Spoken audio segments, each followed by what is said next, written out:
Alright, Shalom. First and foremost, I want to give all honor and glory and infinite praises to the Heavenly Father. Yahweh Bashim Yahweh Shai Bahashim Rachak. Double honor to the elders and apostles of GMS. Peace and salutation to the hopeful elect out there pushing His word in truth and sincerity. And for this lesson, I'm going to continue on my breakdown of the book of Sirach. For this chapter, well, I'm on Sirach, the 25th chapter, right? So I'm going to read through it. Let the spirit, let the scripture speak, and Lord willing, this lesson is edifying. So Sirach chapter 25, verse 1, it says, "In three things I was beautified and stood up beautiful both before the Most High and men, the unity of brethren." Right. So Sirach is explaining what's beautiful in his spirit, right? What's beautiful in his eyes and what's beautiful in the eyes of the Lord, right? What's something that the Most High is pleased with. It says the unity of brethren, right? So brotherhood, brothers being on one accord,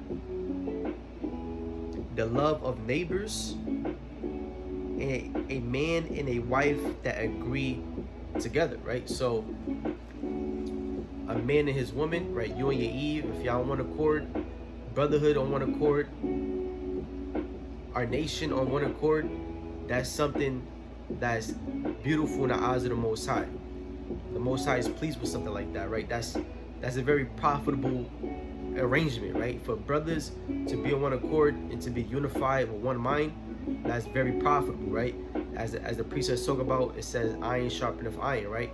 A man and a woman being on one accord, very profitable, right? Because most relationships these days, all right, don't end well, right? Or have problems, right? So if a woman and her man is on one accord, they're in unity, that's very profitable, right? They will both benefit highly in that relationship, all right? And the same thing with neighbors, right? Our nation.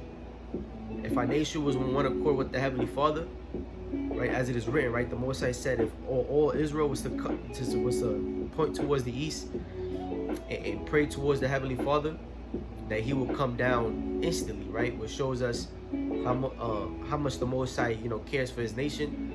But it also shows us if our nation was on one accord, we would be in a highly more profitable position, meaning we would already be ruling and reigning with Yahweh Shai, right?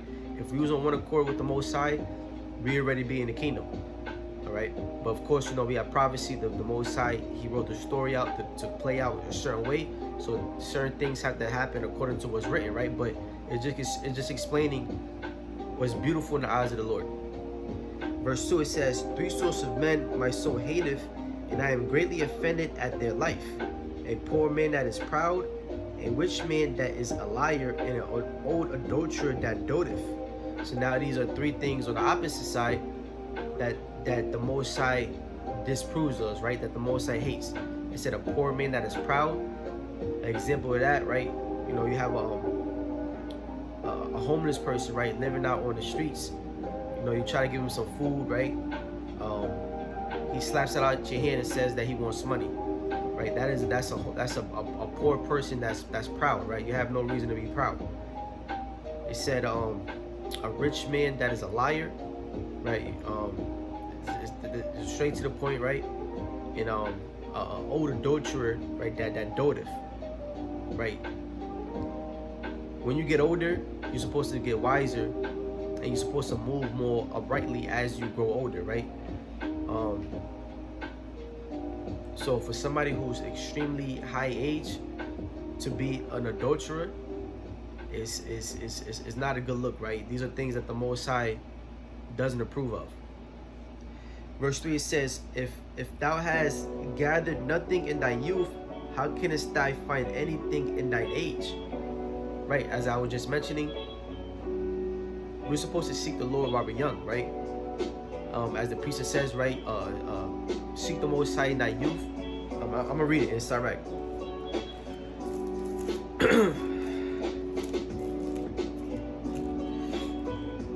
Sirach the 6 in verse 18, it says, "My son, gather instruction from thy youth up, so shall I find wisdom to thine own age." Right, so we're supposed to gather instruction on how to properly serve the Heavenly Father in our youth. so that when we grow older, we'll be more wise, right? It's like wine, right? You want to get the wine, and you want it to age, and the longer it ages, the more taste, right? The more exquisite that wine is, right? So it's the same thing with the truth, right? We can liken the wine to truth. If we get the truth while we're young, while we're still in our youth, and we hold on to it for a long duration of time, just like wine, right? Our wisdom, our knowledge, our understanding will become more exquisite. It will become more refined after throughout the years, right? So this is what it's saying. So let's read again. Sirach 25 verse 3. If thou hast gathered nothing in thy youth, how canst thou find anything in thy age, right? So if you're not seeking the Most High in your youth, in your old age, it will just be that much harder, right, for you to actually get the knowledge and understanding of the Most High. Verse 4. Or how calmly a thing is judgment for gray hairs, and for ancient men to know counsel. I'm gonna see what that says in the G&T. This is worded really well. Sirach 25 verse 4, it says, sound judgment, good advice, and gray hair go together beautifully. So straight to the point. Verse 5. Oh, how calmly is the wisdom of old men, and understanding and counsel to men of honor. G&T, it says, wisdom and understanding and sound counsel are appropriate to the age and the respected. So that's how things are supposed to be, right? As you get older, you're supposed to have more knowledge and understanding of the Most High.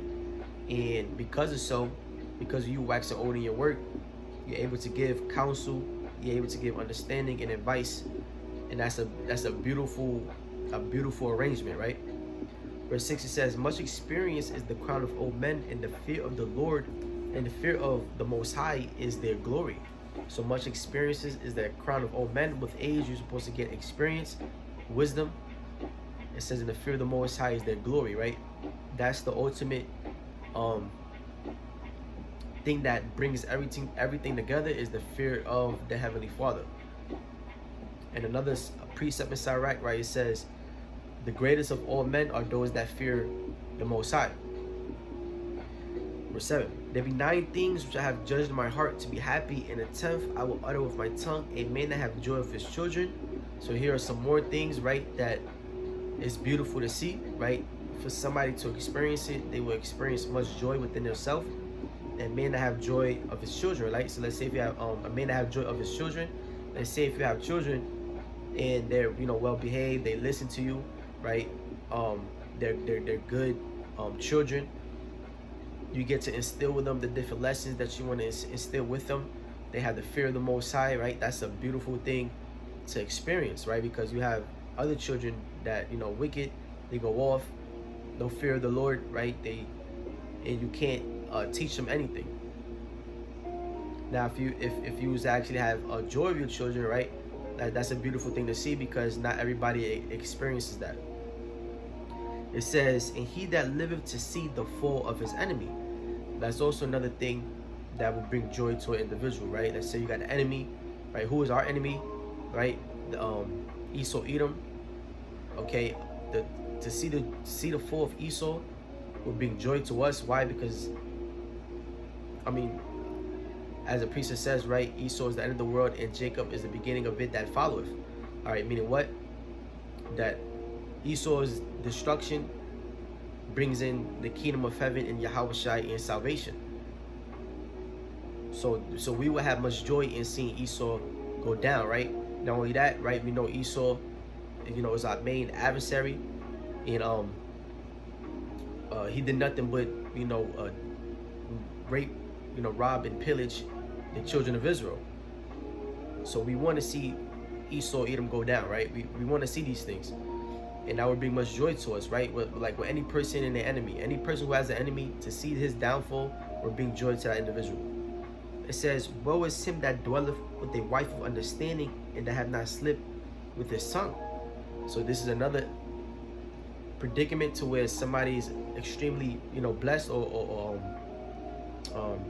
beneficial, or I would say, well, you could just say blessed, right? That's a better word, right? Somebody's extremely blessed to have a wife of understanding, right? Let's say you got a wife and early up in this chapter, right, it was saying how if you and your wife, right, on one accord, that's beautiful within itself. But let's say you and your wife on one accord, and y'all both fear the Most High, right? You have knowledge and understanding of the Lord. That's an even better thing, right? That's a nice beneficial relationship to have. It says, and that have not slipped with his tongue, and that have not served a man more unworthy than himself. Straight to the point. It says, woe is him that have found prudence, and he that speaketh in the ears of dumb that will hear, right? So woe is him that have found prudence. You have knowledge and understanding, right? You fear the Most High, right? You're able to put yourself in a position to where the Most High will deliver you, right? Because we know that the other times to come, like for example, the prophets, right? The prophets know the end of all things, right? The prophet knows, the prophets know through the book, right, what Yahweh Shai is about to bring, and we know how to avoid what Yahweh Shai is about to bring, right? Judgment, right? We know how to please the Most High, right? So that's prudence, right? We know how to put ourselves in a position to where the Lord will be accepted of us. So well is him that have found prudence, and he that speaketh in the ears of them that will hear. Well, how great is he that findeth wisdom, yet there is none above him that feareth the Lord. Right? So how great is those that find wisdom, yet there is none above those that fear the Most High, right? Because that is wisdom, the fear of the Heavenly Father. And to actually have that is a blessing within itself. So right, the first chapter says what? It was found with the faithful in the womb, meaning the Most High simply just has to give you the knowledge and understanding, right? He just has to give you faith and have the Spirit on you to even fear him in the first place, right? So let me see. I think I'm gonna do a part 2 to this particular chapter, right? Because it's a fairly longer chapter. So I'm gonna leave it there. With that, I'm gonna give all honor and glory and infinite praises to the Heavenly Father, Yahweh B'Hashem, Yahweh Shai, B'Hashem Echad B'Dash. Shalom.